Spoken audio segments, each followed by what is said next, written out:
Biolovers, coba kalian bayangin deh, kalian lagi potong rambut, terus tiba-tiba rambut yang udah dipotong tadi berubah jadi kalian.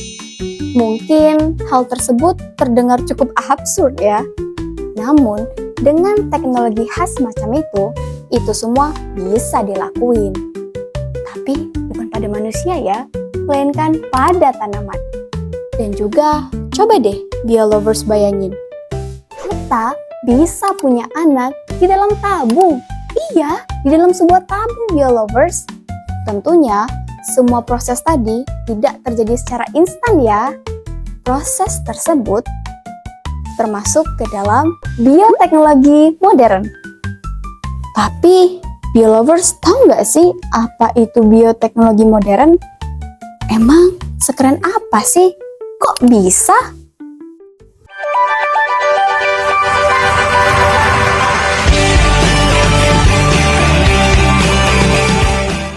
Halo biolovers semuanya, apa kabar nih? Sudah pasti sehat bukan? Kenalin, kami dari perwakilan SMA Negeri Tugu Mulyo. Namaku Hoirinisa dan rekanku Najwa Fradrus. Kami di sini akan menemani belajar biolovers untuk beberapa menit ke depan mengenai bioteknologi modern. Jangan sampai kelewatan ya. Biolovers, coba deh biolovers lihat poster ini. Mungkin kelihatannya seperti serigala putih biasa ya. Namun serigala putih ini udah punah sekitar 10.000 tahun yang lalu. Namun ada ilmuwan yang mampu membangkitkannya kembali dengan menggunakan fosil gigi yang berumur 13.000 tahun yang lalu dan tengkorak yang berumur 72.000 tahun yang lalu. Dengan menggunakan teknologi yang bernama CRISPR. Dan itu semua termasuk ke dalam bioteknologi modern. Wah, ternyata banyak sekali ya bioteknologi modern itu. Gak cuman 1 atau 2 saja, tapi ada banyak. Bioteknologi modern adalah bioteknologi yang menggunakan organisme dalam tingkat sekuler atau molekuler dengan menggunakan alat dan teknologi yang canggih dengan cara memanipulasi materi genetik untuk menghasilkan produk atau inovasi yang baru. Tahu nggak sejarah bioteknologi modern dimulai sejak tahun 1928, yakni antibiotik penisilin digunakan oleh Alexander Fleming untuk mengobati penyakit kulit yang disebabkan oleh bakteri Staphylococcus. Wah, keren ya! Selain pengertian dan juga sejarahnya nih, ternyata bioteknologi modern juga terdapat karakteristiknya loh biolovers. Kira-kira apa aja ya karakteristik dari bioteknologi modern ini? Oke, kita mulai dari karakteristik yang pertama dulu nih. Jadi, bioteknologi modern nih menggunakan alat yang begitu canggih dan juga pastinya modern ya biolovers. Contohnya saja penggunaan mesin PCR untuk pembuatan jagung BT. Karena alat yang dibutuhkan atau yang digunakan begitu canggih, maka karakteristik yang kedua adalah biaya yang dibutuhkan sangat mahal biolovers. Selanjutnya, karakteristik yang ketiga adalah bioteknologi modern ini nih menggunakan organisme tingkat seluler, bahkan molekuler biolovers. Yang artinya, bioteknologi modern ini nih gak hanya menggunakan mikroorganisme secara utuh, melainkan kita juga bisa nih menggunakan bagian-bagian tertentunya saja. Misalnya saja, kita bisa nih menggunakan bagian selnya saja ataupun bagian jaringannya saja. Oke, kita lanjut ke karakteristik selanjutnya. Karakteristik selanjutnya adalah proses dari bioteknologi modern ini nih begitu rumit. Oleh sebab itu, bioteknologi modern membutuhkan keahlian khusus dari tenaga yang udah profesional nih.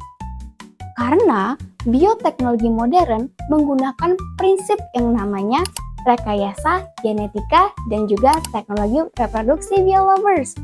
Wah, apalagi tuh rekayasa genetika dan juga teknologi reproduksi? Kok banyak banget istilah-istilahnya? Tenang biolovers, gak usah panik. Sini deh, aku bantu jelasin. Jadi, di dalam bioteknologi modern ini nih, terdapat prinsip yang namanya rekayasa genetika dan juga teknologi reproduksi. Oke, kita mulai dari rekayasa genetika dulu ya, biolovers. Jadi, rekayasa genetika atau genetic engineering adalah proses merekayasa atau memanipulasi gen di dalam suatu organisme. Sedangkan, teknologi reproduksi adalah cara perbanyakan individu menggunakan prosedur ataupun alat tertentu untuk mendapatkan individu atau organisme secara cepat dengan sifat atau karakteristiknya sama dengan indukannya atau bahkan lebih baik daripada indukannya. Dari rekayasa genetika nih, ada namanya teknologi CRISPR yang biasa disebut sebagai gunting ajaib. Wah, keren ya. Kira-kira gimana ya mekanismenya? Teknologi CRISPR atau Cluster Regular Reinterspeciation Short Palindromic Repeats adalah sistem pertahanan adaptif yang ditemukan pada bakteri ataupun archaea untuk melawan virus atau biasa disebut bakteriofag. Teknologi ini dimanfaatkan untuk memotong DNA secara presisi nih teman-teman. Di sini aku bakal jelasin secara sederhana gimana mekanisme dari teknologi CRISPR ini ya, biolovers. Jadi, pada saat virus menyerang bakteri nih, bakteri akan menyimpan potongan kecil DNA virus untuk dijadikannya sebagai memori. Bakteri akan mempelajari serangan virus dengan potongan kecil DNA tadi yang ia simpan di dalam tubuhnya yang disebut dengan CRISPR. Jadi, pada saat virus menyerang kembali nih biolovers, bakteri akan membaca ulang memori tadi. Dan bakteri akan membuat yang namanya RNA panduan. RNA panduan ini tadi akan membawa yang namanya protein Cas atau yang kita sebut sebagai gunting ajaib. Si protein Cas atau gunting ajaib ini tadi akan memotong bagian DNA virus tadi yang cocok dijadikan sebagai senjata. Alhasil, virus menjadi rusak dan juga bonusnya, virus tidak dapat menyerang bakteri lagi. Wah, keren ya mekanismenya. Sekarang kalian jadi tahu kan kenapa teknologi CRISPR itu disebut sebagai gunting ajaib. Dan juga, serigala putih atau direwolf yang dibahas Kak Hoirunisa di awal tadi, itu adalah hasil dari teknologi CRISPR loh teman-teman. Keren banget ya. Dan juga, ilmuwan sekarang lagi ngembangin nih gimana teknologi CRISPR ini bisa digunain pada manusia, khususnya untuk penyembuhan penyakit kanker. Keren banget ya. Pokoknya kita ikutin aja terus ya gimana perkembangan penelitiannya. Selain teknologi CRISPR, contoh produk rekayasa genetika lainnya ada tanaman transgenik, hewan transgenik, antibodi monoklonal, vaksin, dan lain sebagainya.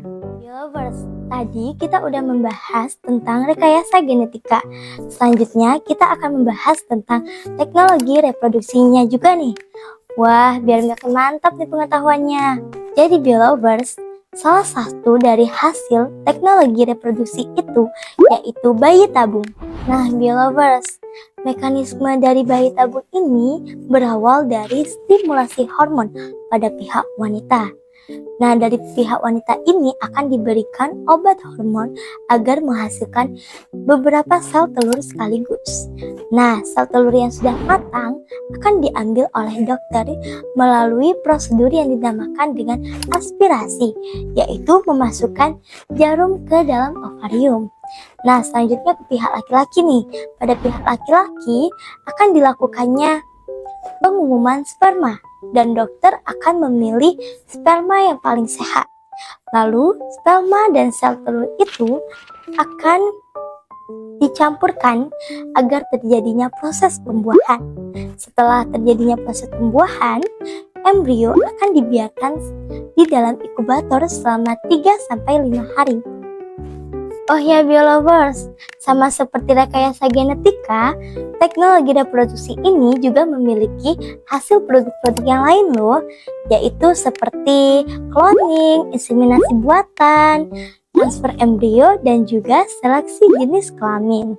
Biolovers, nggak hanya berdampak baik nih bagi kehidupan, ternyata bioteknologi modern juga berdampak buruk loh, apalagi jika penggunaannya sudah di luar batasan. Ngeri juga ya biolovers. Jadi, ada beberapa dampak buruk nih yang ditimbulkan dari penggunaan bioteknologi modern. Yang pertama nih, produk-produk bioteknologi modern ini nih dapat menyebabkan reaksi alergi pada beberapa orang karena tidak cocok pada kandungan di dalamnya.